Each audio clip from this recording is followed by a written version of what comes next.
Hva skjer hvis du og jeg blir venner?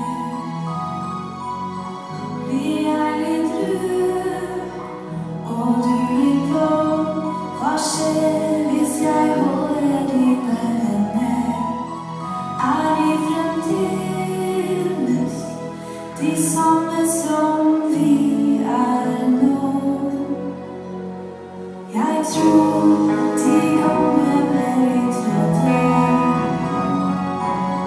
Hvis de fikk se en som var rød, de tror at noe farlig kanskje skjedde. At de fikk prikke i fjeset og begynt å klø.